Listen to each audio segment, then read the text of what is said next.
If you click this video, I can guarantee you at the end of this video, you have a good, comforting sleep. So let's begin. Hey guys, tonight we're traveling back, way back, to the scorching sands and towering monuments of ancient Egypt, a land of gods, pharaohs, and pyramids that stubbornly refuse to collapse after 4,000 years.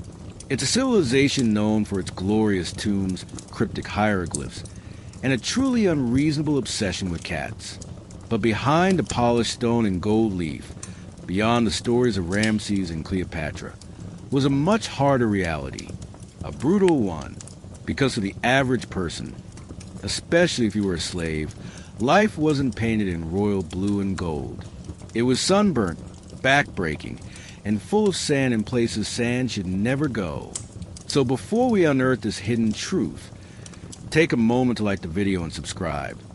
But only if you genuinely enjoy what we do here. And drop a comment below telling me where you're tuning in from and what time it is. I love knowing who's joining our nightly time travel adventures from around the world. Now, dim your lights. Maybe grab some water, because hydration was a rare luxury where we're going. Let the fan hum like a distant desert breeze, and ease into tonight's descent. Welcome to ancient Egypt, where your day begins not with birdsong or breakfast, but with the crack of a taskmaster's whip and the smell of old limestone baking in the dawn. Your bed? The ground. Your home? A hut made of mud, not stone, shared with flies, heat, and maybe 3 other people you don't like. You were born into labor, not in the temples, not in the scrolls, but in the shadow of greatness, hauling bricks and buckets under a sky that offered no mercy. You don't get hieroglyphs, you get blisters. And today you're building something that you'll never live to see completed. But your sweat will remain in its walls forever. You're not born into freedom. You're born into function, not with a name that will be remembered, but with a task. Some babies enter the world to applause, to incense prayers, linen-wrapped bundles, and hopeful whispers of, he'll be a priest, or she'll marry into a merchant's house. You come into the world on a dirt floor, beneath a thatched roof that doesn't quite keep the dust out. No incense, just smoke from a cooking fire that's been dying since last night. And when you cry, no one says, "What a strong voice." They say, "Shoo, don't let the steward hear. If he hears there's another, he'll count us again." Because that's what you are now. Another head to count, another back to bend, another pair of hands that'll be just big enough to lift baskets before you lose your first baby tooth. You are born useful, or you're not born long. Your family doesn't own a field. They work one. And when I say family, I don't mean parents the way you think of them. I mean people who share a space. People who sleep side by side and take turns swatting flies off each other's legs, while someone else is still chewing their last bite of lentils. You share everything. Not because it's wholesome, because there's no other option. Even your name is shared. There's always at least 2 boys called Kipa or Amos or Hui in the same work group. Easier for the overseer to remember. Easier to shout, "Hey, you, move faster." If you don't turn your head, the stick helps. From the start, you're not taught ambition. You're taught awareness. How to step lightly on sun-baked bricks. How to duck when the master's son rides by. How to hide your calluses when a scribe is near, just in case he's in a bad mood and needs a reason. You don't play games. You learn tasks. Water first, then basket weaving, then clay hauling, then brick shaping, then eventually everything. Because by the time you're old enough to notice your knees hurt, you've already been lifting more than your own weight for 2 harvests. There's no when I grow up. There's no up, there's only forward. Forward to the next chore. Forward to the next season. Forward to the next year, where your reward for surviving is another task, and maybe a slice of dried fish on festival days. If the master remembers to be generous, he doesn't always, But you still bow, still serve, still wait before the sun, when the air is still bearable and your breath doesn't feel like soup. You don't know you're a slave, not at first, because you've never seen anything else. But you do know this. Your hands aren't your own. Your time isn't your own. Your voice is best kept quiet. And your rest depends entirely on whether the person in charge got enough sleep last night. You don't belong to yourself. You belong to the system, to the field, to the name that isn't yours, and the roof you didn't choose. And still you breathe. Still, your chest rises and falls. Still, your shadow stretches across packed earth just like anyone else's. Still, the sun warms your skin, even if it burns more often than it soothes. You're not seen, but you're here. That counts for something, even in ancient Egypt, even as a slave. Even now, the sun hasn't risen yet, but someone has. You, because your time isn't really time. It's someone else's schedule, tied to someone else's hunger, mood, or errand. You don't wake up. You get woken up. By a kick, by a shout, by the sound of a door you didn't build opening before your eyes even adjust to the dark. Your legs ache before you stand. Not because you're weak, because you're used. Like a tool that never gets polished. Just picked up, then dropped, then picked up again. You stretch. Quietly. Because making noise might be taken as complaint. And complaints aren't punished. They're erased. Outside it's cooler, but not for long.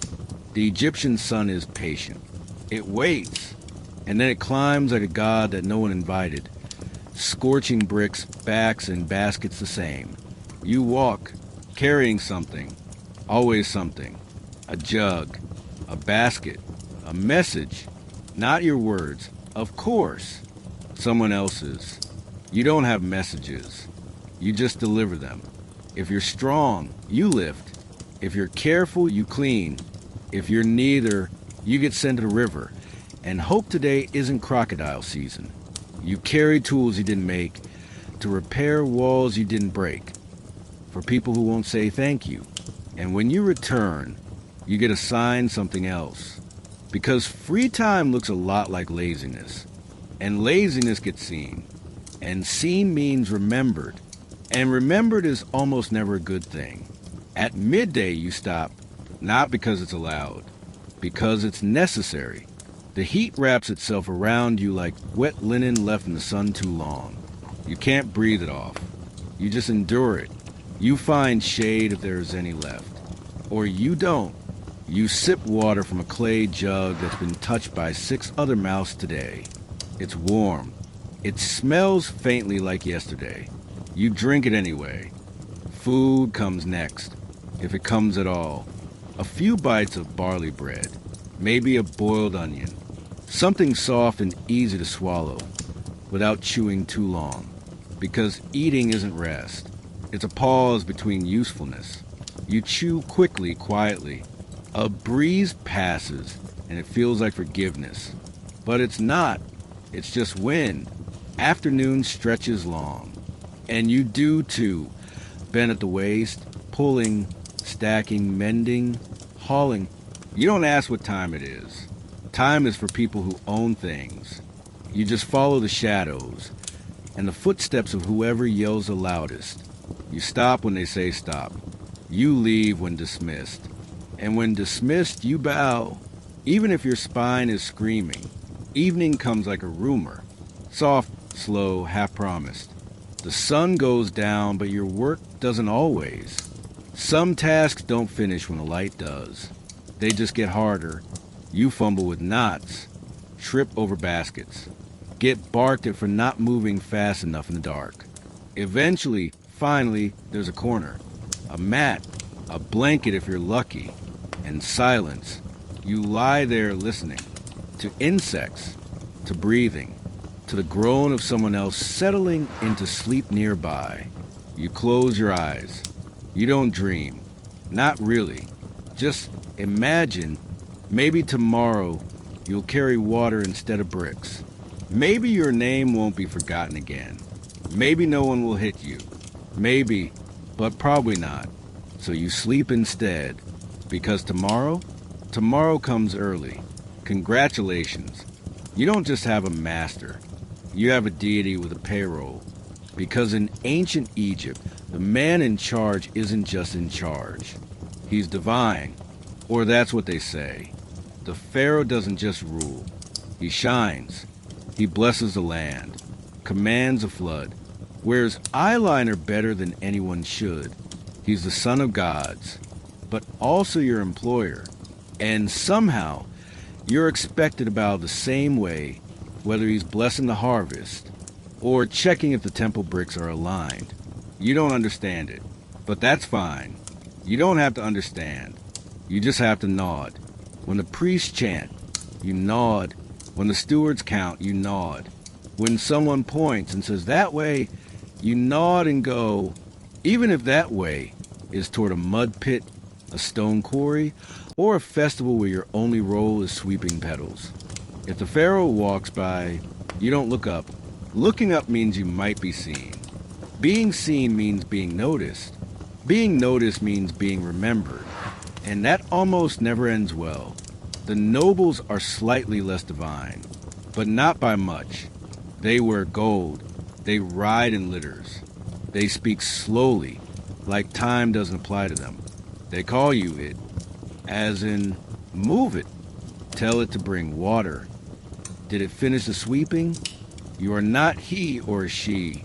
You are not they. You are function. You are air that carries baskets. You are a pair of arms with no story.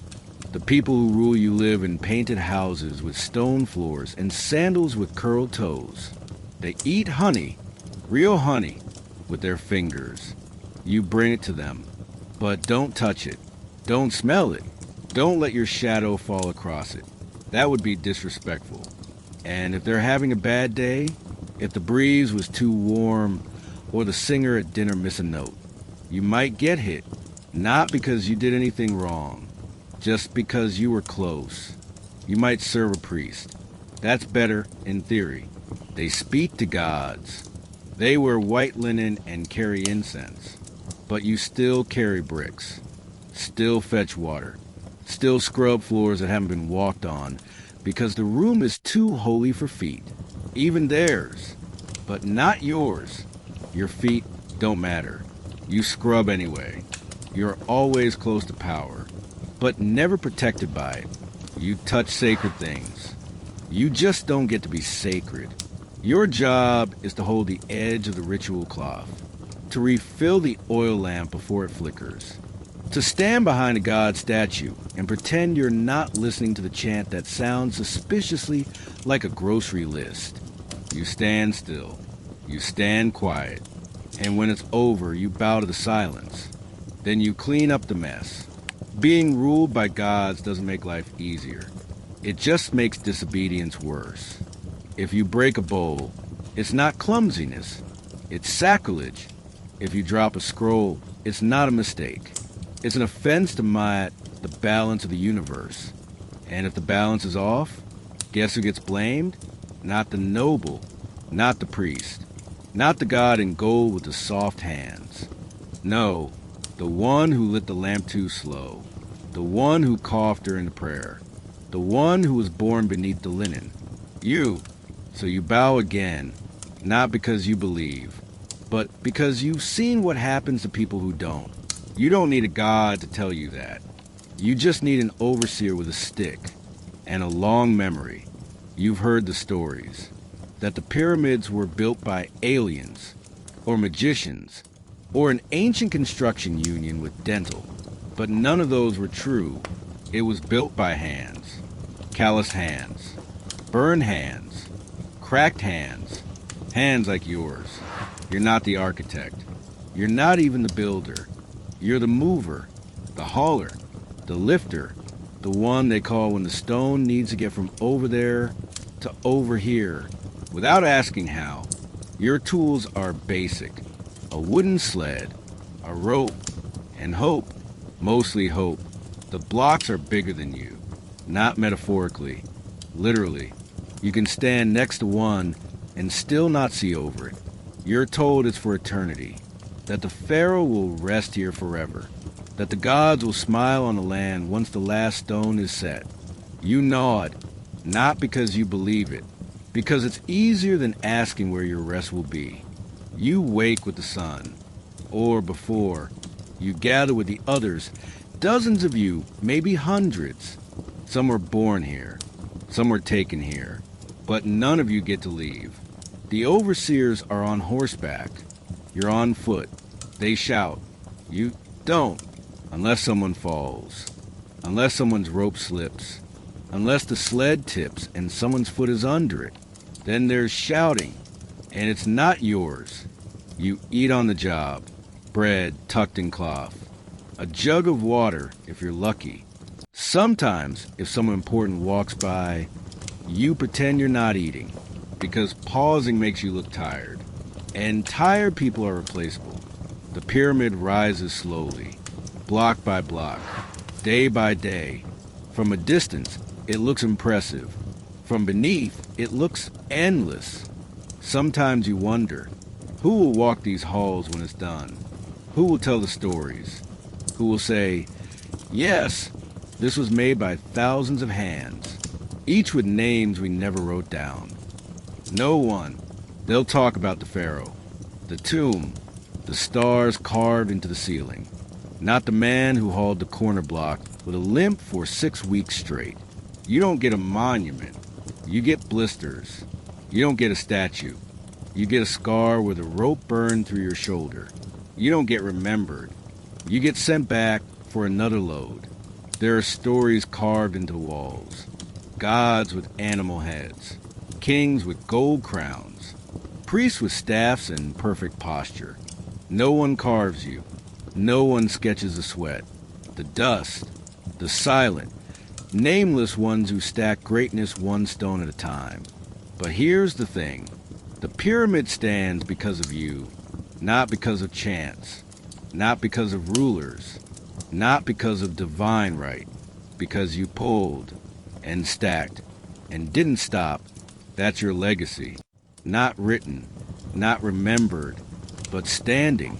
Still, every society has rules, even ancient Egypt, laws carved into stone, judgments handed down by scribes with clean fingernails, justice wrapped in linen and blessed by priests. It all sounds noble, unless you're not the one being protected. If you are a landowner, the law is a shield. If you are a scribe, it is ink and power. If you are a noble, it is suggestion. But if you are a slave, the law is a window. You can see it, but you can't reach it. Technically, yes, there are rules. If someone strikes another man, there are fines. If someone steals, there are punishments. If someone kills, there are trials. But those are for people who count. You are not a person. You are a number, a function, a belonging.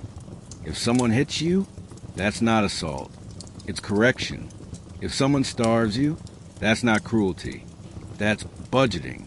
If someone breaks your arm, they broke a tool. And tools don't testify. You can't file a complaint. You can't speak in court. You can't even speak at all unless someone else allows it. You are silent unless ordered to make sound. You are still unless commanded to move. Sometimes an overseer is cruel. Everyone knows it. He kicks. He curses. He starves the young ones just to see who'll steal bread first. People shake their heads. Say that's a shame. Then give him more rope. Because you don't punish a man for mistreating property. You just tell him not to damage it too badly. Your body is not protected. It is managed. Your pain is not seen. It is expected. Your freedom is not denied. It is never discussed. But still, you follow the rules. You bow at the right time. You speak the right words. You move in rhythm with a system that never names you. Because not following them, that's worse. That gets you punished. Or traded. Or left in a hole by the river. No one records why, just that you didn't return. Sometimes you hear laughter from behind walls, from people who talk about justice like it's real. You smile quietly because justice isn't for you. It's a story told by people with sandals made of gold. You just walk carefully, carry the jar gently, stack the bricks in line, bow at the right angle, because there's no such thing as justice, only the absence of attention, and that sometimes is the closest thing you get to peace. Let's talk about food, if you can call it that. You don't eat to enjoy. You eat to survive. Quickly, quietly, in whatever space no one else is using. You don't get a table. You get the ground. You don't get a bowl. You get your hands. You don't get a choice. You get what's left. Breakfast, if it exists, is early. A bite of barley bread. Hard around the edges. Sour in the middle. Still warm. If someone remembered to start the fire, you chew slowly. Not for flavor, just to soften it enough to swallow. There is no honey, no butter, no figs. There is bread, and that is enough. Or it has to be. Lunch is a hope, a smear of lentils, a scrap of onion, a bitter green that tastes like the Nile smelled last week. Sometimes you get garlic. That's a good day. If you're lucky, someone dropped a date from the master's table.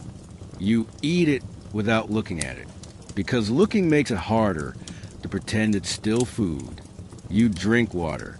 If it's nearby, if it's not cloudy, if it hasn't been sitting in a clay jar with yesterday's dust still clinging to the rim, you drink anyway.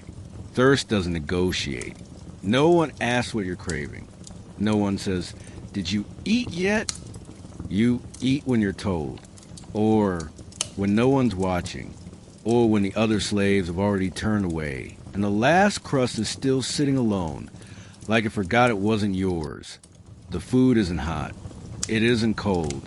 It's just there, a utility, a pause between chores, a small, brief moment when your hands stop moving and your mouth starts, until someone calls your name, and then it stops.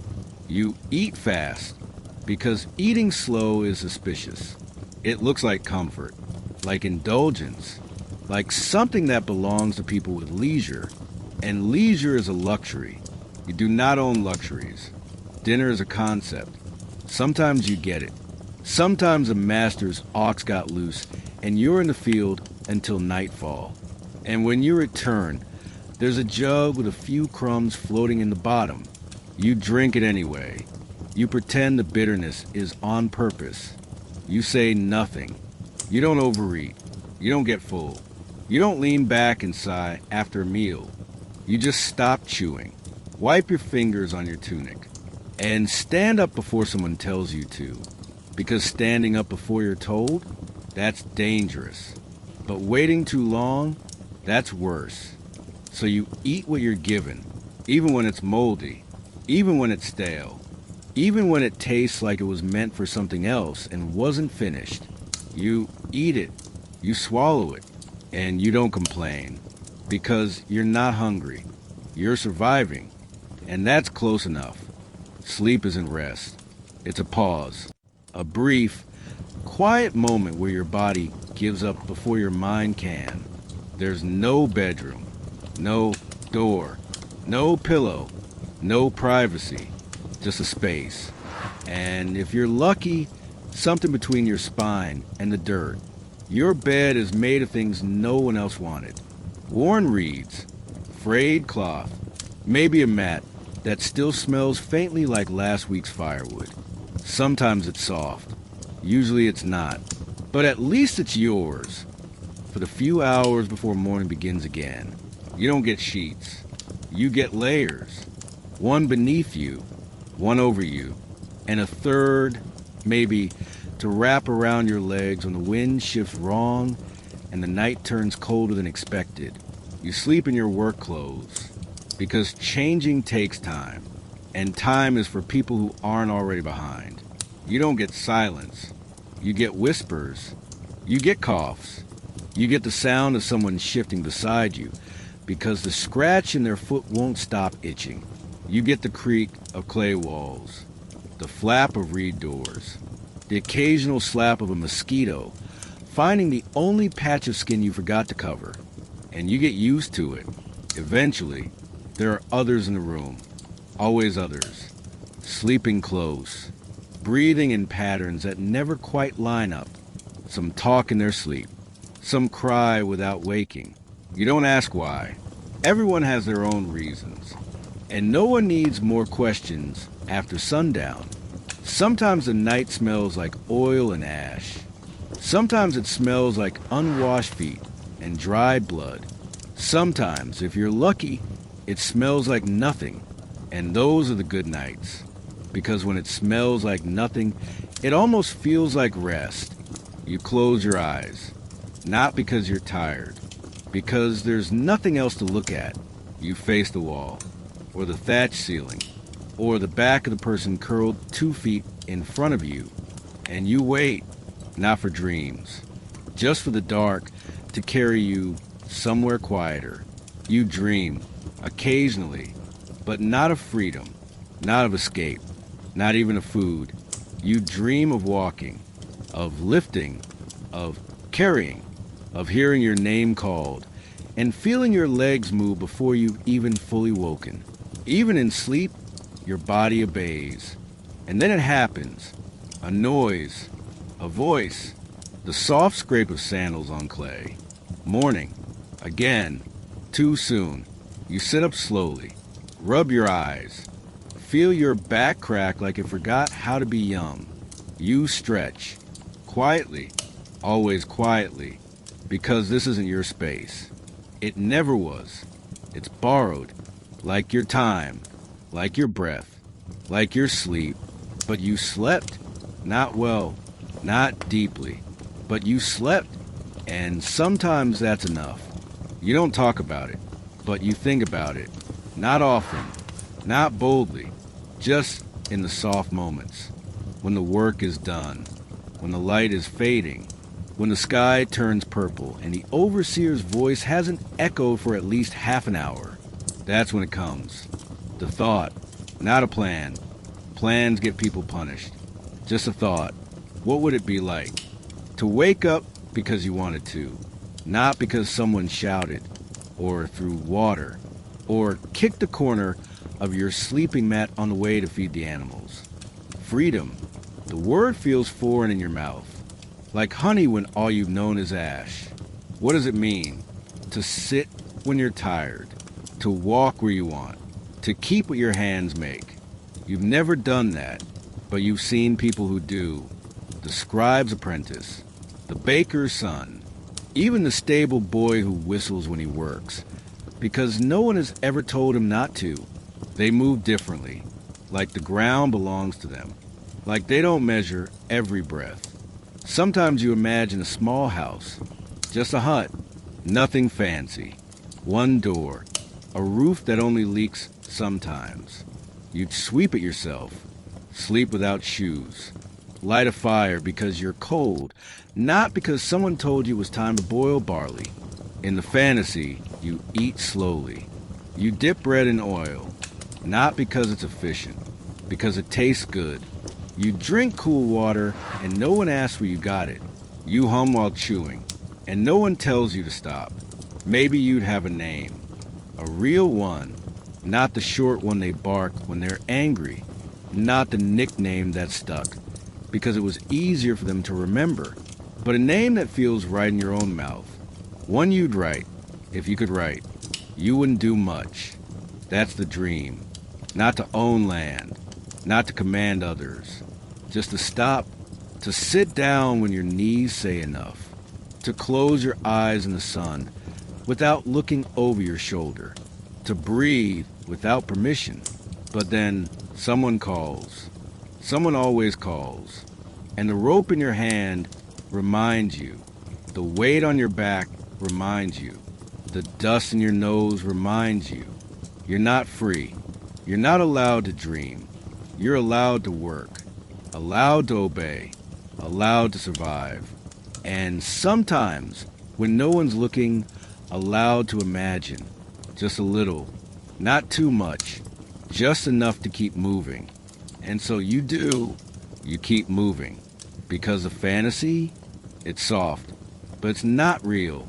Not here. Not now. Maybe not ever. But maybe that's what makes it gentle. Or just existed too visibly for 1 second too many. You'll never know. And that's the worst part. Because if you knew, you could avoid it. But when punishment has no pattern, there's nothing to dodge, only to endure. So you learn not to ask, not to explain, not to look confused, just to bow and hope and keep your footsteps light. Like maybe, just maybe, the ground won't notice you today. In most lives, family is a shelter, a small space in the world where you belong, where your name means something, where your face is familiar, even in the dark. But not here, not for you. In ancient Egypt, as a slave, your family exists, but only in theory. They are there, but not yours, not truly, because in the eyes of the people who own you, your family isn't a bond. It's a batch, like pottery, or sheep, or bricks. You aren't individuals. You're a group of labor. One mother, one father, 3 children, one elderly grandmother who can still shell beans. Inventory. When a master needs bodies, he counts them. When he needs more, he buys them. When he needs fewer, he sells them. And in those transactions, you don't get a say. Not even when it's your own child. You may wake up beside your son. You may share meals. You may teach him how to twist reeds or carry baskets, or move silently when the overseer walks by. You may feel like a father. But if the steward walks in and says, "The granary in Thebes needs young hands," your son is gone, and you're not even allowed to say goodbye. There's no ceremony, no packing, no weeping, only a nod, maybe a soft word, "Be strong." And then they go, carried away in a cart, or on foot behind a man with sandals that don't leave tracks. You stay behind, with nothing but an echo. If you're a mother, it's worse, because you carried that child, felt them kick before they had a name, held them through sickness, watched them sleep with their hand curled into your tunic. And then one day someone says, "We're sending her to the priest's house." And that's it. No questions. No return date. Not even the dignity of pretending it's a favor. Just gone. And yes, some masters let families stay together. Some. But even then, it's not a promise. It's a convenience. You're together because it's easier that way. Because moving people is costly. Because the children work better if their parents do too. Not because of love. Not because of mercy. Never mistake convenience for kindness. The rules are simple. You belong to the estate. Your partner belongs to the temple. Your children belong to whichever scribe remembered to list them correctly last planting season, if they remembered at all. Sometimes you find a moment, a soft one. Your daughter brings you a piece of bread she hid during her break. You share it, bite by bite, like it's treasure. Or your partner brushes dust off your shoulder, wordlessly, just before the foreman passes by. That's love, but it's quiet. It has to be, because anything louder might draw attention. And attention can split families faster than time. There are no weddings, no vows. If you share a life, it's because no one told you not to. If you have children, it's because no one stopped you. There's no celebration, no feast, no blessing, just shared space, shared labor, shared grief, and sometimes shared silence. You don't raise your children for the future, because their future isn't theirs. It's someone else's. The moment they can lift a bucket, they become useful. The moment they can understand orders, they become necessary. And when they're necessary, they're vulnerable. to being moved, to being traded, to being sent somewhere you cannot follow. Sometimes your child returns, months later, years later, different, taller, quieter, more careful with their words. They call you father or mother, but their eyes don't look the same, because the world they saw changed them, and the world you stayed in forgot them. So you learn each other again, slowly, if you're allowed. If they're not taken again, you hold on to moments, because that's all you're given. A stolen smile during midday rest, a shared cup of water passed without being asked, a glance across a courtyard that says, "I still remember you." That's how you survive, not by fighting the system, but by remembering anyway, even when no one else does. One day, the priest might forget your child's name. One day, the foreman might call your partner by someone else's number. One day, a noble might ask, "Who were they with before we bought them?" And no one answers, because the records are gone or never written. Because your family isn't a family. It's a file, a task, a quota. But you remember. You remember the way your mother braided your sister's hair before the grain festival. You remember the way your brother tripped over his own feet trying to carry firewood. You remember the way your son used to hum when he was scared. And you remember the first time he didn't hum, because someone told him not to. They can't take that. Not unless you forget. And you won't. Not while your hands still work. Not while your back still bends.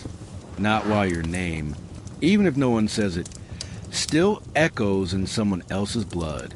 You are not just labor. You are not just inventory. You are memory, even if the world refuses to write it down. Ancient Egypt is full of gods. Big ones, small ones, ones with heads like jackals, cats, falcons, crocodiles. Every town has its own favorite.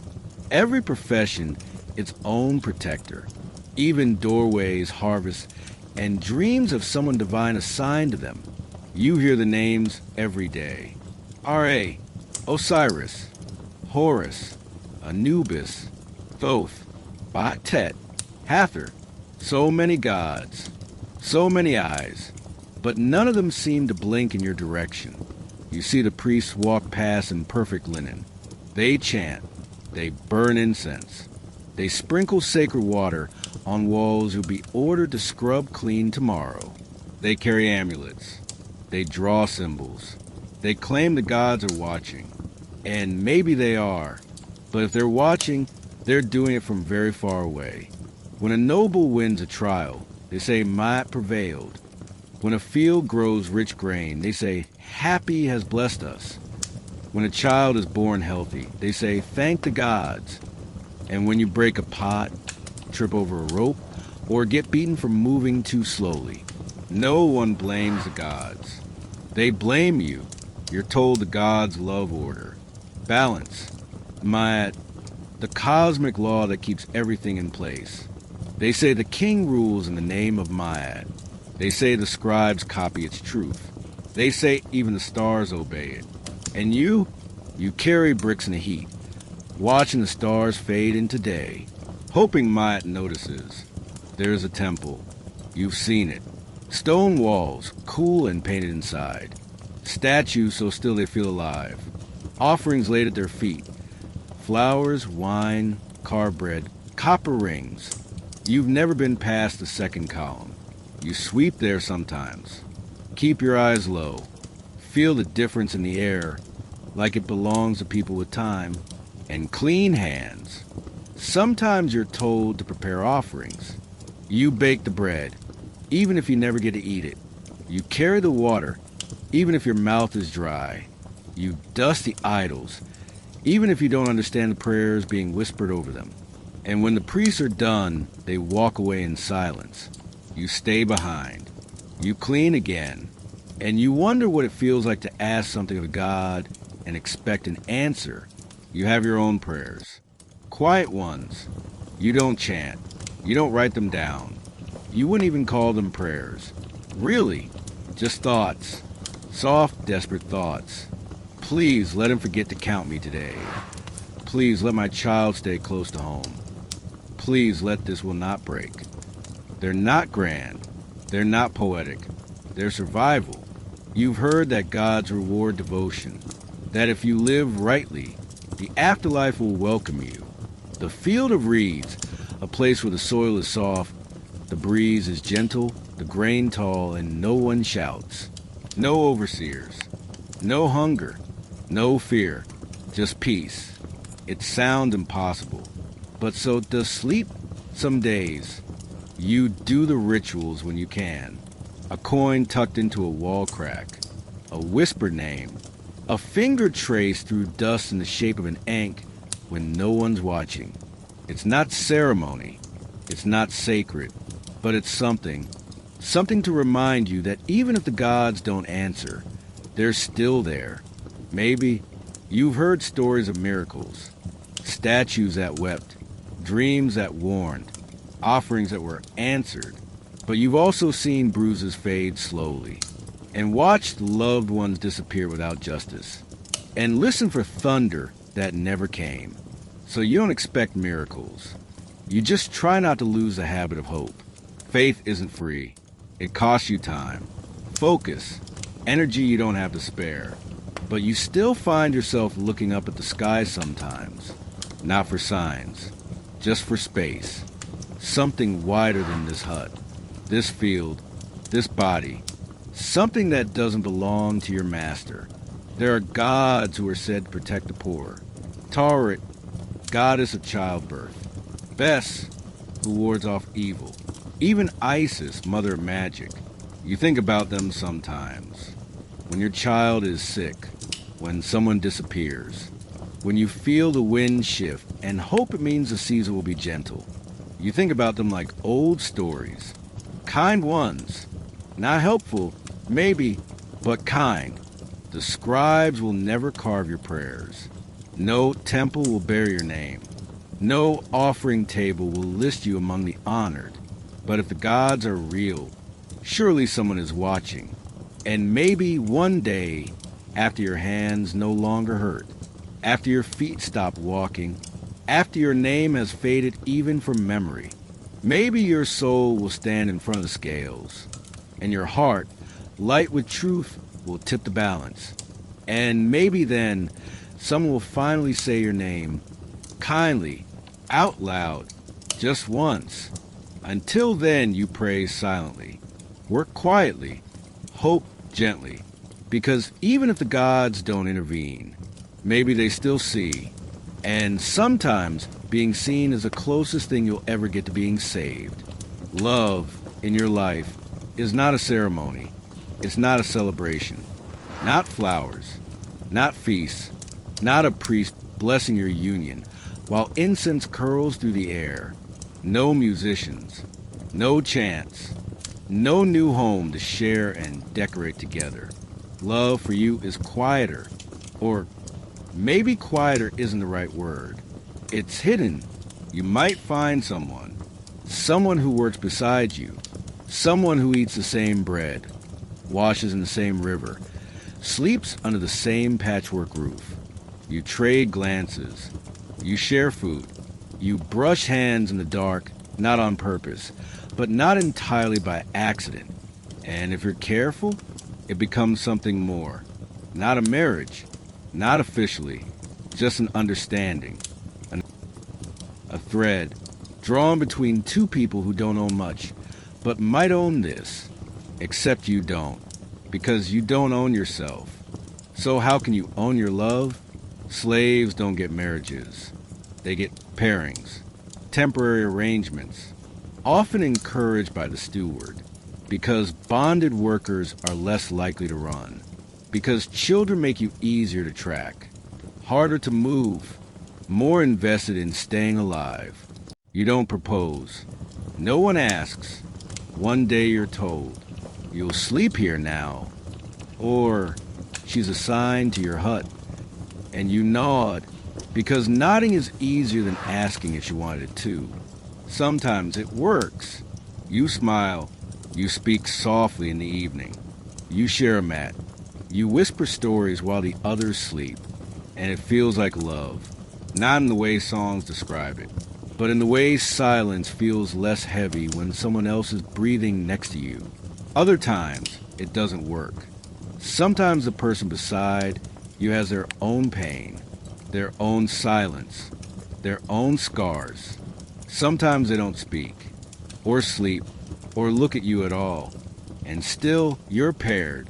Still, you're expected to share, to trust, to build a life inside a system that might tear it apart tomorrow. Children come. Not always, not quickly, but eventually. And when they do, there is no announcement. No carved amulet with their birth date. No clay figurine offered a Hathor for protection. No village gathering to welcome them. They just arrive. Another mouth, another task, another reason to stay alive. And yes, you love them. Of course you do. Even if you're tired. Even if your hands are full. Even if a steward says, "We'll see where the child is most useful." You love them anyway. You name them quietly. You sing to them under your breath.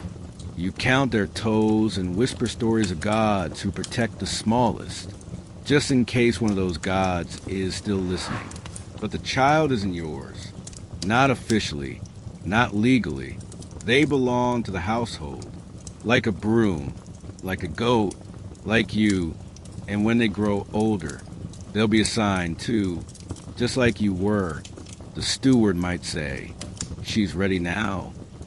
Or, pair him with someone strong. We need more hands before the flood season.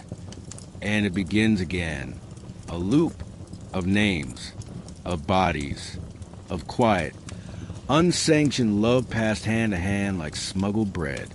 Sometimes you pretend that you were chosen, that your partner loves you without obligation, that your child will grow up safe beside you forever. But deep down, you know, none of this is guaranteed. None of this is protected. One scroll from the scribe, one whim from the priest, one sale, one trade, one transport cart, and everything you built disappears. So you build differently, with looks, with memory, with shared touch. You remember the shape of their hands, the way they roll their eyes when the bread is burnt, the song they hum without knowing they're humming. You memorize it, because sometimes that's all you get to keep. And when someone disappears, you don't cry where others can see. You just fold the mat, return the bowl, tell the child quietly, they want to serve somewhere else. Maybe we'll see them again. You don't say maybe like hope. You say like prayer. Love still exists here. It has to. It just doesn't look the way it does in paintings. It's not surrounded by flowers, or music, or ceremony. It's surrounded by silence. But sometimes that silence feels safe. And maybe that's the purest kind of love there is. One that survives not because it's allowed, but because it refuses to vanish. Even when no one calls it by name. You're not allowed to stop. Not really. You can pause. You can sit. You can lean on a wall when no one's looking. But stopping, that's for tools that are broken. And broken things get replaced. When you first feel it, you say nothing. A cough, a heaviness in your limbs. That strange ache behind your eyes that lingers longer than the sun. You keep moving, because the work doesn't care. Because the overseer won't ask. Because rest is not in your job description. You try to hide it. You walk slower, but not too slow. You breathe shallow, so the cough stays buried. You carry the basket, even if your knees shake. You say you're fine, because anything else invites trouble. There's no doctor. Not for you. There are healers in Egypt, yes. Trained ones, skilled ones. They use honey and herbs, bandages soaked in beer, ointments blessed by priests. But those are for the masters, not for slaves. If you're lucky, Someone older in your work group knows things, which leaves you chewing leaves that taste like soil, or sitting in the shade with a poultice that smells like spoiled fish. It helps. Sometimes. And sometimes it doesn't. You keep working through the pain. You don't have a choice. Because if you stop, someone else has to do your work. And no one wants that, because then they'll resent you. And resentment is dangerous. Eventually, the illness grows. Or maybe you just shrink beneath it. Your hands shake when you carry bricks. Your chest wheezes when you climb. You start forgetting things, small things, then important ones. Names, directions, orders. That's when they notice, not the sickness. The inefficiency. And once you're inefficient, you're a problem. And problems get solved. Quickly, quietly, without ritual. Sometimes they send you to a smaller group, less demanding tasks. Peeling reeds, scrubbing floors, feeding animals. It feels like relief. But it's not kindness. It's phasing out.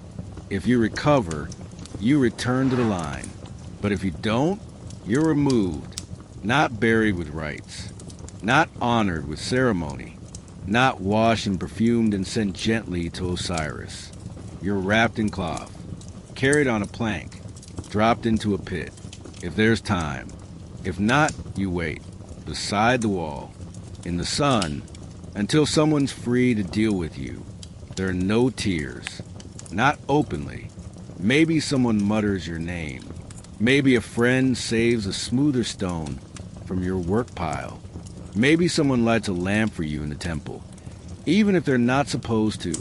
But mostly you disappear. No one records your life. No scroll lists your tasks. No carving bears your face. No priest recites your name before a statue. Because names are for people who matter.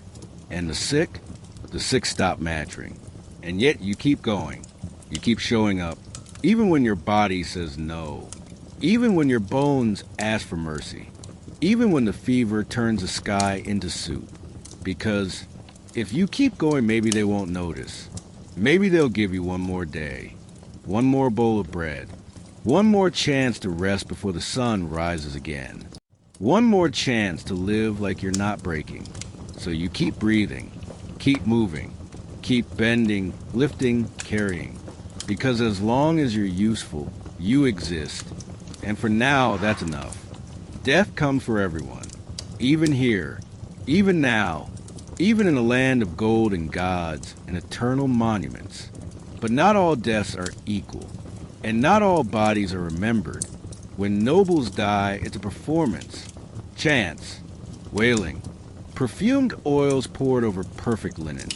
Sarcophagi carved by artists. Tombs filled with food and amulets and promises. They are carried like royalty even after they stop breathing. They are remembered. You are not carried. You are removed. Not mourned. Not blessed. Just taken. Quietly. Quickly. Out of the way. There's no preparation.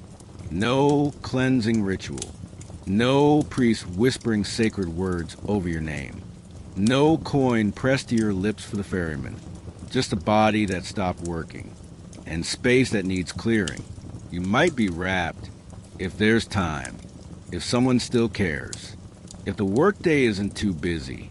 If the sun isn't already setting. If the person assigned to dispose of you still remembers your face.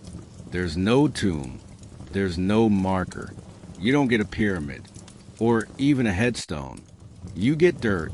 And if the town has rules, you're buried outside them. Not in the cemetery. Not in sacred soil.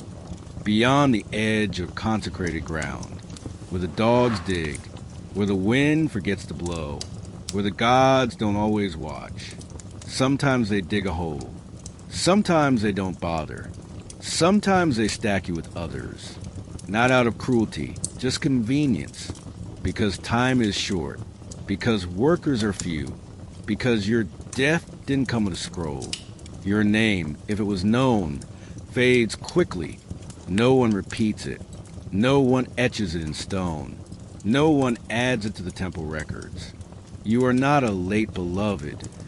You are not mourned by her family. You are gone. If someone loved you, they mourn in silence. A hand brushed against your old sleeping mat. A whispered song you used to hum. A bowl of food placed in a corner. Even though no one will eat it. Little things. Things that feel holy, even if no one calls them that. They say there's an afterlife. That the heart is weighed against the feather of Ma'at. That those who lived rightly go to the field of reeds. A place with tall grain, calm water, no pain, no masters, no overseers, no ropes or bricks or shouted orders. Just peace. You don't know if it's real, but you hope your heart is light, that your silence counted as patience, that your obedience wasn't weakness, that your suffering wasn't failure. You hope the gods saw, even if no one else did. And if they did, maybe they'll speak your name, just once. Maybe they'll place a flower in your hand. Maybe they'll say, you lived in pain, but you lived.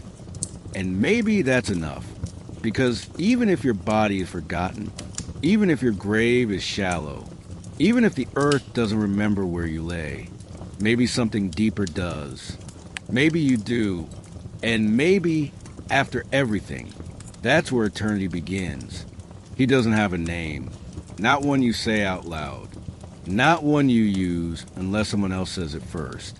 To you, he's just the overseer, and that's enough. You hear him before you see him.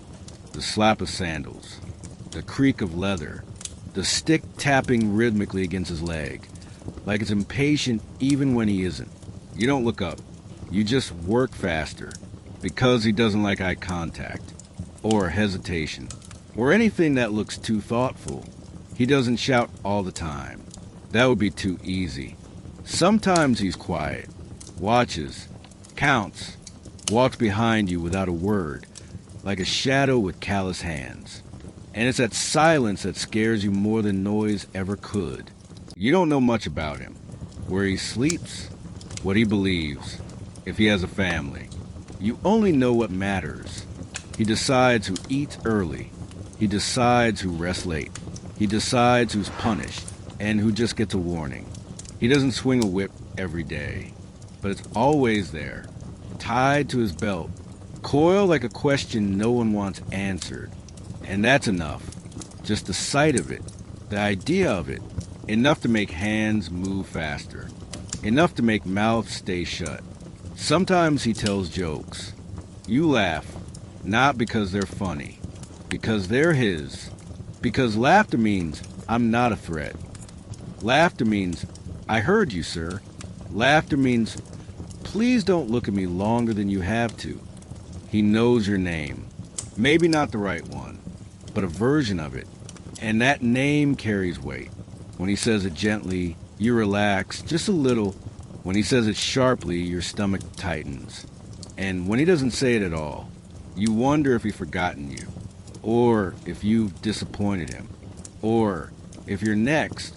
There are days when he ignores you completely. That's almost worse, because even punishment means you're still part of the system. Being ignored, that's what happens before people disappear. He carries a tally stick, keeps track of tasks, counts bricks, notes mistakes. Sometimes he scratches your score onto wood. Sometimes he doesn't. Sometimes he just watches. And somehow, that still feels like judgment. When someone gets punished, it's usually because the overseer said so, and no one argues, because his word is the only one that matters. And your silence, that's part of the job. But here's the strange thing. Sometimes he helps. A drop bucket, lifted with one hand. A warning muttered before the steward arrives. A quiet, take 5 more minutes. Just be quick. And for a moment, only a moment, you forget to be afraid. He was probably once like you. A worker, a brick carrier. Someone who was good enough, fast enough, quiet enough to be pulled from the line, and handed a stick, a promotion, a burden. Depends who you ask. The others don't trust him. Not fully. Not ever. But they listen because they have to. Because every order, every gesture, every look carries a weight heavier than stone. At night, you sometimes wonder, does he sleep well? Does he remember your face? Does he ever wish he'd stayed in the line? Does he still think about what it felt like to be afraid? Or did he forget? Because forgetting makes it easier. You don't hate him. Not exactly. You fear him. You avoid him. You answer him quickly and with your head lowered. But hate? That takes energy you can't afford to spend. He is part of the system. Not above it. Just closer to the top. And in a world where everyone is held down by someone else. Sometimes the best you can hope for is that the hand pressing on your shoulder remembers what pressure feels like. So you rise when he enters. You move when he points. You thank him for crumbs. You hide from his silence. And when he leaves, you exhale, quietly, so the next breath can begin. You don't own tools. They're handed to you, passed down, passed around, passed off like the responsibility they carry. You don't choose them. You don't inspect them. You don't get to say, this isn't safe, because safety is a luxury, and you don't work in luxury. You work in expectation. The first tool you remember is a basket, woven, frayed, slick from years of hands and water and heat. It's light until it's not, until it's full of bricks, or onions, or mud that drips through the cracks and coats your ankles like guilt. You carry it anyway, because the tool doesn't get tired, and neither do you, at least not out loud. Then there's the rope. It's everywhere. Around the sleds, tied to the poles, wrapped around your palms like a question you don't want to answer. It burns. Not fire, friction. Thin, quiet pain that starts in the skin and sinks in slowly. You learn not to wince, not to loosen your grip, not to bleed too obviously, because blood stains rope, and rope is expensive. You can be replaced. Sometimes you use a pick, not the kind you see in temples. Not polished or balanced or sharpened with care. Yours is dull, slightly bent, wrapped in cloth, so the splitters don't sink into your palm. Again, you swing it anyway, not because it's effective, but because someone said, dig here. So you dig, and when the tool breaks, you keep digging, with your hands, with a shard, with whatever's closest. Tools don't work for you. You work for them. You follow their rhythm, their weight, their wear and tear. They shape your body, not for comfort, but for compliance. You don't complain. Not about the wheel that sticks. Not about the blade that rusts. Not about the pole that cracked last summer and still hasn't been replaced. You adapt. You wrap it in twine. You press your thumb against the weak spot. You say it's fine when it clearly isn't, because the alternative is walking away. And walking away means consequences. The wheelbarrow creaks.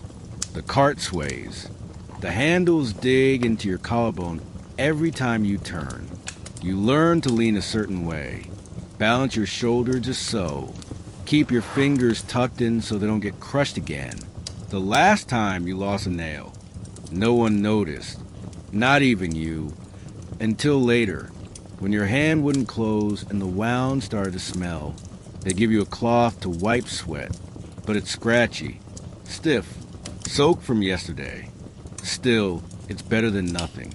So you use it, fold it, tuck it into your belt like a privilege, because tools, even bad ones, are better than none.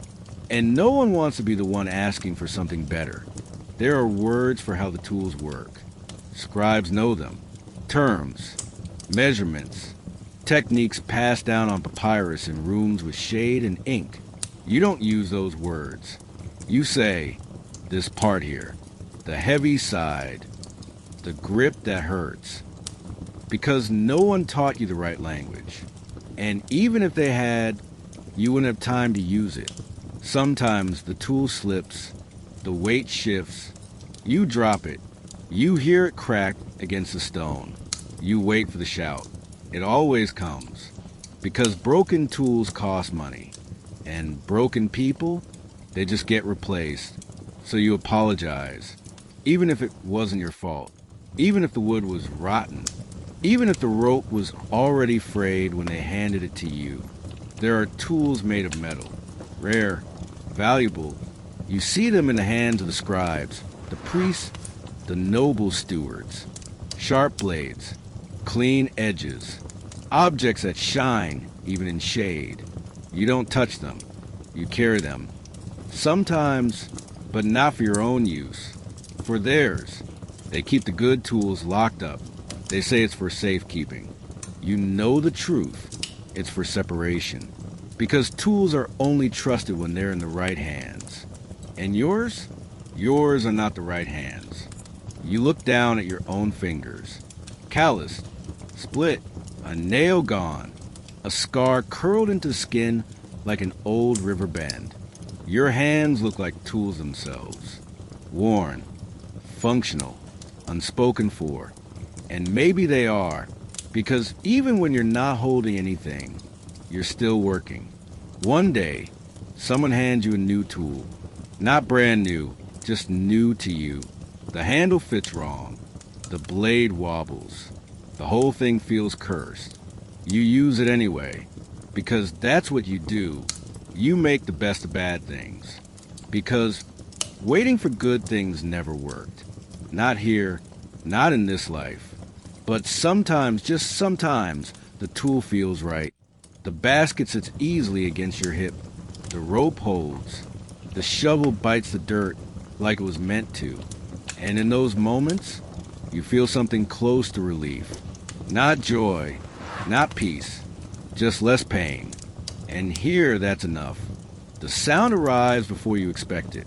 A drum, a pipe, clapping hands that move faster than yours of all day. It floats across the field, rises over walls, slides through palm trees and reed mats like a secret no one wants to keep. Music, not for work, not for orders, not for marching, just music. And for a moment, it feels like it's for you, but it's not.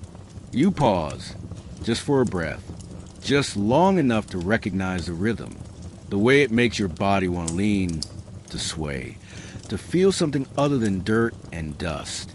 But then you remember where you are, and who you are, and what you're not allowed to do. You're not allowed to dance. That belongs to others, to the ones who wear bracelets, to the ones whose feet don't bleed, to the ones who sing when they feel like it, not just when someone tells them to. The music is a celebration, maybe a wedding, maybe a birth, maybe a feast you weren't invited to, because you were never considered. They have food, real food, sweet dates, meat that sizzles, wine that colors their teeth red. They laugh with full mouths and open arms. You stay behind the wall, out of sight, out of sound, except for the rhythm that refuses to go away. Your body remembers things. Before work, before orders, before years turned movement into labor. It remembers what joy felt like, even if only in pieces. You used to sway when you walked. You used to hum without knowing. You used to feel your shoulders move not because they were pulling, but because they wanted to. You shift your weight, slightly, just enough to feel the tug of a beat in your spine. Someone nearby notices. They raise an eyebrow. You stop, because even a smile might be seen as laziness. Even a tap of your foot could look like rebellion. Even joy, the smallest bit, might make you seem dangerous. So you listen instead. You let the drums echo in your chest. You trace the rhythm with your breath. You pretend the pipe song is wind, and in a way it is free, untouchable, passing by, but never landing. Sometimes at night, someone hums, very softly, under their breath, a melody that might have been heard once at a festival long ago. It's not loud enough to dance to, but your fingers twitch. And that's enough. Enough to remember that there is more than toil, more than heat, more than bending and lifting in silence. There is also music, just not for you. You once saw a noble's daughter dancing. She moved like silk, not a care in her eyes, not a mark on her feet. People clapped for her, cheered, tossed petals. Later, you swept the petals. No one thanked you, but you remember the way she moved. And part of you wished you could forget it, because remembering hurt more than silence ever did. Even gods have dances, ceremonial, sacred, painted into tombs, carved into stone like a memory that refuses to fade. Priest dance, temple girls too, with anklets that jingle, with arms that rise like reeds in the wind, with songs that rise to the heavens. You help light the torches. You bring the offerings. You stand still while joy happens around you, like furniture, like stone. One day, during flood season, the musicians pass close to fields. A drum line, simple, strong, repetitive. You feel it in your ribs. The others do too. They don't say anything, but their shoulders straighten. Their eyes flicker. Their shovels move with just a little more rhythm. No one says the word, but for a few moments, it feels like dancing. You still remember old songs, ones your parents hummed, ones you barely understood, melodies made of earth and wind and sleep. You don't hum them often, only when you're sure no one's listening, only when the night is deep enough to cover your breath. But they're still there, still yours, still sacred, even if no one carved them into stone. Music is freedom, and freedom is dangerous. So you listen quietly, feel deeply, and move only on the inside, because even rhythm, even joy, even a single note sung too loudly might remind someone that you are still human. And that's never been safe. You had a name once, a full name, given by your mother or your grandmother or the midwife who caught your first breath before the sun had fully risen. It meant something, maybe strong, maybe wise, maybe beloved of the gods, something hopeful, something soft. You don't hear it anymore, not from your overseer, not from the steward, not even from the scribes who write things down. They don't say your name. They say boy, girl, runner, you, or worse, that one, when they do call you something. It's not the name you were given. It's shorter, sharper, easier to shout across the field. Something that sticks, even if it doesn't belong. A nickname, maybe, or a mispronunciation, or a name that belonged to someone else who used to work here. Someone long gone, but whose name stayed behind, attached to the job like a worn-out sandal. They might even give you a number. Not officially, not written in ink, but spoken. 2, 5, 17. Easy to remember, easy to forget, especially when people change, especially when names don't matter anymore. Sometimes, your name is erased before you even know it's happening. It fades, not all at once, but piece by piece. First, people stop saying it the right way. Then they stop saying it altogether. Then you stop saying it, even to yourself. You try to remember what it sounded like. Your name, in a quiet room, said with love, said slowly, but the sound blurs. The syllables break apart. The meaning slips. And one day, you wake up and realize it's gone. You want to say it out loud just to hear it again, but that would draw attention. And attention leads to questions. And questions lead to consequences. So you stay quiet, even about yourself. You watch the masters give names to pets, to donkeys, to pigeons, to cats with painted eyes and better food than you'll ever taste. They call them gently, whistle to them, leave little offerings. You smile, but not with your eyes, because you remember the last time someone called your name like that, and how it felt like home. Sometimes, someone close to you remembers. They whisper your name during rest. They press it into your hand during a storm. They murmur it when you've done something kind, something human, something small that doesn't belong to the system. That helps, even if only for a minute. Your children, if you're allowed to keep them, may never learn your full name. They'll call you mother, or father, or whatever word the overseer finds useful that day. You want to tell them, but you're afraid, because if they repeat it at the wrong time, in the wrong place, to the wrong person, it might be taken from them. 2. In the temples, names are everything. The priests chant them. The scribes carve them into stone. The dead carry them into the afterlife, wrapped in gold and linen and prayers. To be forgotten, they say, is to die twice. You wonder how many times you've already died. There are names you hear every day. Pharaohs, scribes, generals, priests, names that ring like bells, repeated so often they start to sound like truth. They live forever in ink. You live only in memory.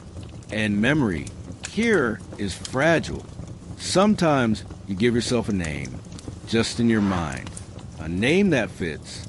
A name that sings. A name no one else knows. You whisper it to yourself when the wind is loud. Trace it in dust when no one's watching. Hold in your chest like a warm coal, the last part of the fire they couldn't steal. It doesn't matter if it's real. It's yours, and that's enough. Sometimes, you pass others every day whose names you'll never learn. Some you see every morning, some only once. Some disappear before you even find out what they were called. You nod at them, smile sometimes, offer water if you can, because you don't need a name to be kind. And here, kindness is the only thing still freely given. You watch the scribes write lists, inventories, roll calls, tally sheets of grain and bricks and names that aren't yours. You wonder if you'll ever be listed, if someone will write, the one who worked quietly, or the one who helped, or just anything, but they won't, because you're not supposed to be remembered. You're supposed to blend in, like smoke, like background, like dust. But even dust carries memory. Even the wind remembers where it's been. Even silence has a sound, if you listen hard enough. So maybe, even without your name, you are still someone. The calendar is full. Festivals, feasts, sacred days, celestial alignments, birthdays of gods. There is always something being celebrated in Egypt, but not by you. You hear it in the morning. The music, the laughter, the sound of people waking slowly, because they bathe early, dress in clean linen, light incense, paint their eyes, call out to neighbors with voices that don't carry fear. Today is a festival, a holiday, a holy day, but not for you. You still rise before the sun, still gather the tools, still lift the baskets, still scrub the courtyard that will soon be filled with sandals that cost more than your week's ration of bread. Because while they celebrate, someone still has to make the celebration happen. You carry water for their baths, sweet petals for their guests, hold the shade canopy steady while they cheer for the dancers. You refill their cups, wipe their spills, pick up the things they drop without noticing. And when they laugh, you lower your eyes, because joy has a direction here, and it rarely flows downward. They eat well, meat, wine, dates soaked in honey, cakes shaped like fish and birds, bread, so soft it melts between their fingers. You carry the platters, smell the steam, watch the crumbs fall, and if you're lucky, very lucky, someone hands you the scraps once it's over. You say thank you, because in a place like this, leftovers are considered generosity. Sometimes they call it Feast of the Workers. And for a moment you think, maybe, just maybe, this one is for you. But it's not.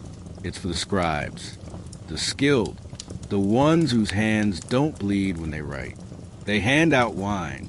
Not much, just enough to dull your thoughts. Just enough to make you think you were included. But you weren't. You just walked past it. You just carried the table. You hear songs in the street, children laughing, drums that sound like heartbeats from another life. And you work, quietly, efficiently, invisible, because no one wants to see you on their holy day. Later, you hear them talk. Wasn't it a lovely celebration? The lotus dancers were exquisite. The god has truly blessed us this year. You smile faintly, not because you agree, but because not smiling will be noticed. And being noticed on a festival day, that's not safe. At night, when the torches burn down and the noise fades, you sit alone, or with others like you, too tired to speak, too used to it to complain. You break your bread, drink your warm water, watch the stars that are no more yours than the feast was. One of the others hums a song they heard earlier, soft, out of tune, but still music. You close your eyes, just for a moment. Pretend you're not sore, not hungry, not forgotten. Pretend you're one of them, even if only in silence. Sometimes there's a real pause, a day when no orders come, when the master is too busy with the priest, when the estate is empty except for workers who've already worked enough. Those are rare, but they happen.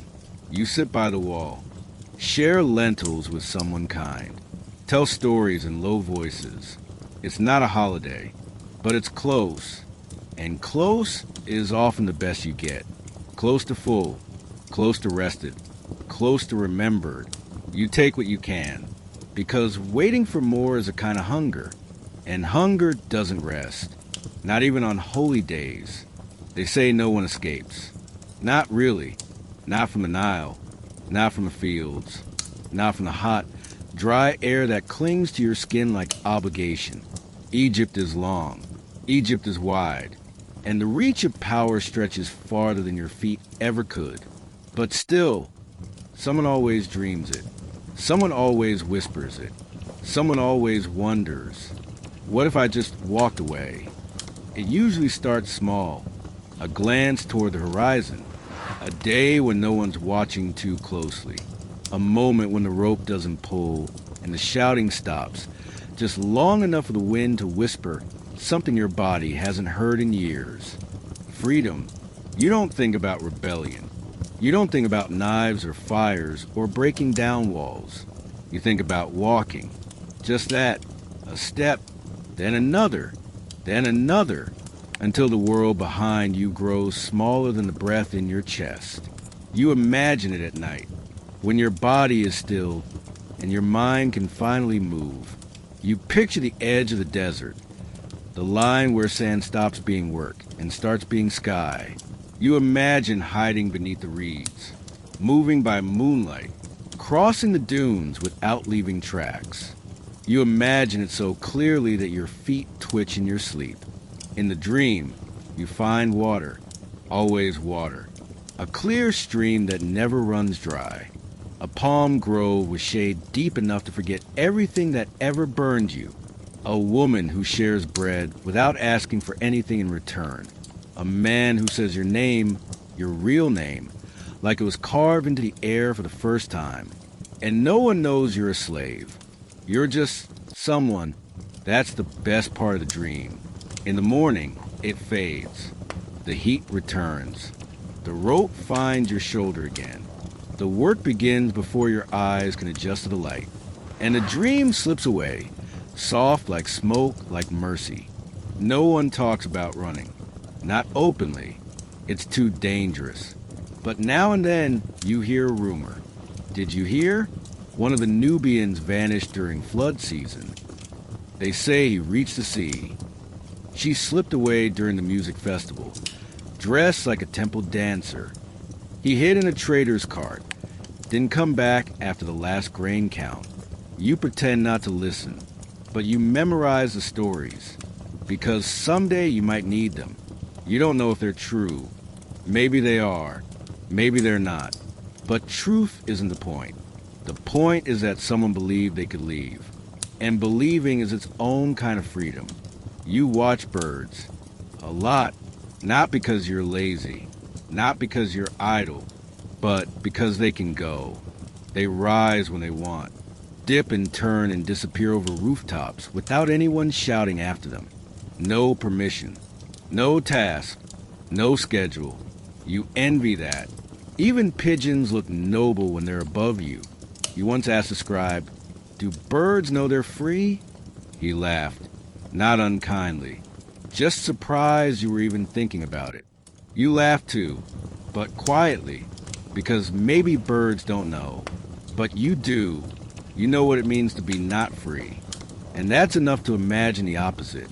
You consider the details. Not all at once. Just pieces. What to carry. Where to walk. When to leave. How to avoid dogs. Where the roads bend. Which guards look the other way when tired. You watch. You learn. But you say nothing. Because hope is fragile here. Like dried reed, beautiful but easy to snap. Then one day, someone tries. Not you. Someone else. Someone younger. Or bolder. Or desperate. You see it in the distance. Dust rising. Voices yelling. Then silence. And later, a name scratched off a board. No questions. Just gone. No one talks about it. Not directly. But everyone works faster the next day. Everyone avoids eye contact. Everyone says yes too quickly, because failure is a warning. And warnings echo longer than songs. Still, you keep the dream. Not because you think it will happen, but because imagining it makes the days pass. Because thinking about freedom is a kind of breath you don't get otherwise. You walk to the river and watch the water move. You think, it goes where it wants. You think, it flows without chains. You think, if I were water, but you're not.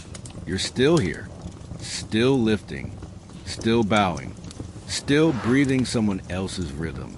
But in your mind, you walk. You reach the edge of the desert. You drink from cool wells. You speak your real name to strangers who never own anything but their own silence. You sit under a tree and no one tells you to move. You wake with the sun and sleep when it sets. And there's no overseer between you and the sky. And maybe, if the dream is long enough, you learn to forget what chains felt like. Some people say freedom is dangerous. They say it leads to chaos, to lawlessness, to people thinking they deserve more than they're given. They say the gods made everyone with a place, that the pharaoh rules for balance, that Ma'at demands order. You nod, because not nodding gets you punished. But inside you ask the question, what if Ma'at is bigger than this?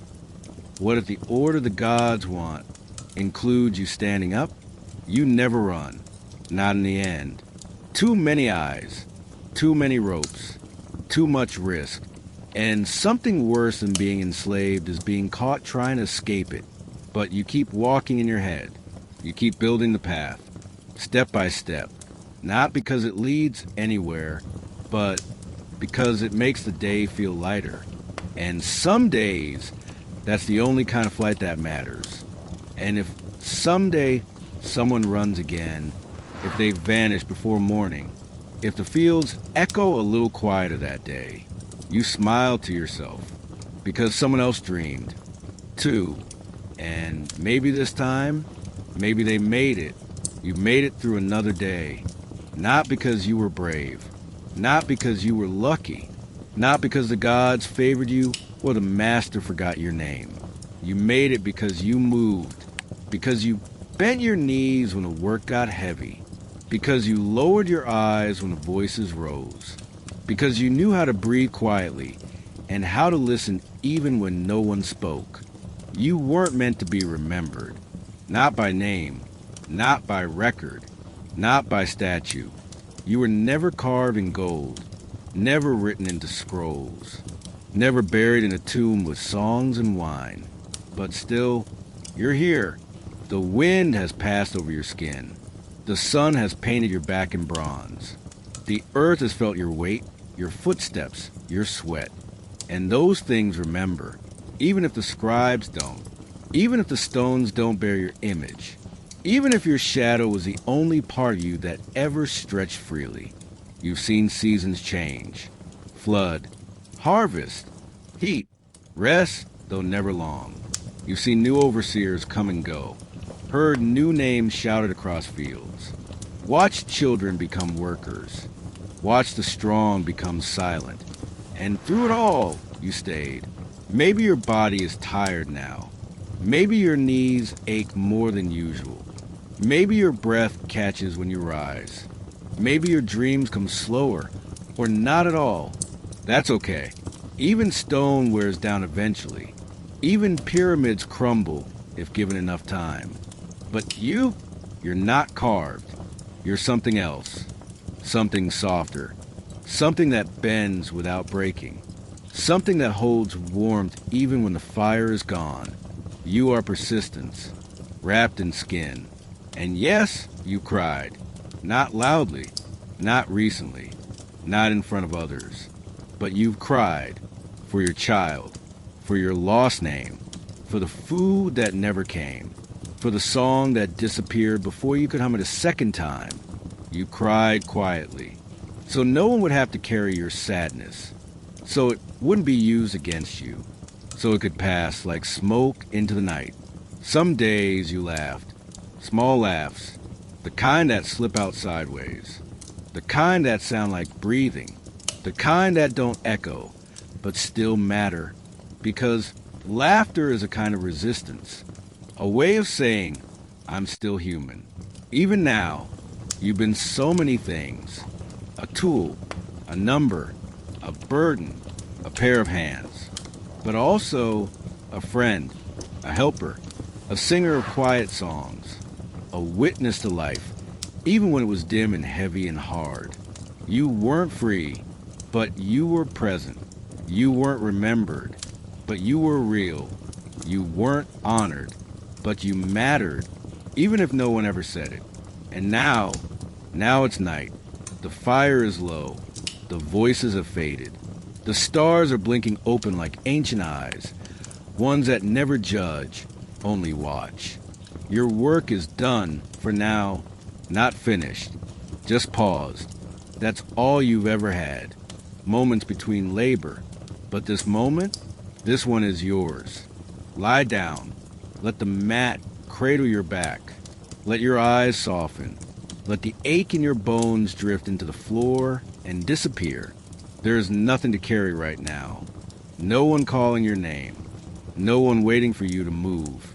No one measuring your steps or marking your faults. There's only you, still breathing, still here. You are not a monument. You are not a god. You are something quieter. A life that kept going when everything said it shouldn't. That is enough. So now rest, not because you earned it, but because you exist. And sometimes that's all the reason you need. You've done enough.